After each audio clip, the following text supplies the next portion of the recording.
وش الودان ومشاكله، وش الودن، وشواش الودن، صفارة الودن، كل دي الحقيقة أسماء بنسمعها من عيانين. العيانين الحقيقة من أكتر المشاكل اللي ممكن تصيب العيانين وش الودن وشواش الودن والصفارة. دي الحقيقة من الشكوى الكثيرة جدا جدا جدا عند كتير جدا من العيانين، ونظرا طبعا لصعوبة علاج موضوع الوش، عشان كده العيانين دول الحقيقة بيبقوا يعني في حالة من الألم وحالة من الضغط النفسي شديد جدا. هو السؤال الحقيقة اللي دايما بنحب نسأله، هو مين العيانين اللي احنا بنتوقع لهم انه يبقى عندهم وش وصفارة في الودن كتير؟ الحقيقة في أمراض كتير جدا احنا بنسميها أمراض المهنة.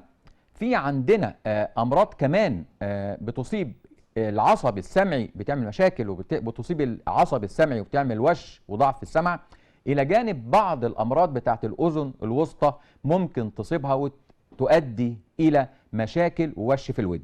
الحقيقة من أكتر الناس اللي هم بيصيبهم أمراض المهنة اللي هم العيانين بتوع الكول سنترز، اللي قاعدين طول النهار حاطين سماعات على ودانهم وسامعين على طول أصوات، وسامعين 24 ساعة و12 ساعة في اليوم الشيفت بتاعهم. عمال المصانع اللي بيشتغلوا في مصانع طيارات، مصانع أسمنت، مصانع الحديد، المصانع اللي فيها مكن كبير جدا واصوات عاليه فترات طويله، العيان ده بعد 5 6 سنين من سماعه للاصوات العاليه بيجي يشتكي دايما بوش وطنين وصفاره.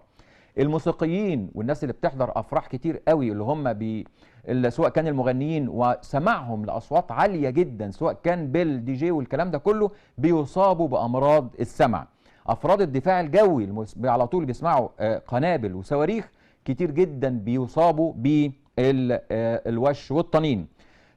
سواقين القطارات والناس اللي بتشتغل في منظومة القطارات بصفة عامة بتصاب كتير جدا برضو بالأمراض الودان. الطيارين، وطبعا عمال السفن واستخدام المحمول بطريقة خاطئة، ان الذبذبات بتاعته بعد فترة طويلة بتبتدي تأثر وتعمل وش وطنين وقلة سمع. الى جانب طبعا حاجه معروفه جدا، سكان القاهره وما بها من ضوضاء بيصابوا بامراض مش بس الوش، ده امراض طبعا الجهاز العصبي والضغط والسكر الى جانب كل الحاجات دي. طيب طبعا وبنقول برضو مشاكل الاذن الوسطى. مشاكل الاذن الوسطى سواء كانت التهابات، سواء كانت لوز مقصره، الميه اللي خلف الطبله لما تتساب فترات طويله بدون علاج بتبتدي الميه تتحول من ميه سائله الى ميه لزجه وتقيله، الى في الاخر تتحول الى الياف بتمسك جوه الودن وتاثر وتعمل التصاقات داخل الودن. ودي من الحالات الحقيقه اللي بنشوفها كتير جدا ومن الحالات الصعبه، وجبنا لكم كذا حاله عملنا لها انابيب مستديمه داخل الودن، وبفضل ربنا قدر السمع اتحسن.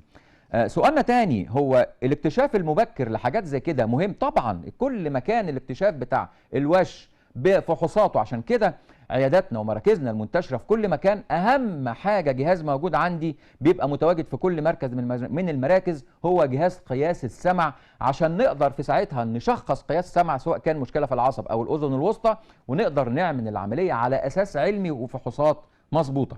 طيب السؤال اللي مهم جدا جدا جدا، ايه مشاكل وخطوره الوش؟ هي بس الوش صوت بيتسمع وعامل لنا قلق؟ لا طبعا.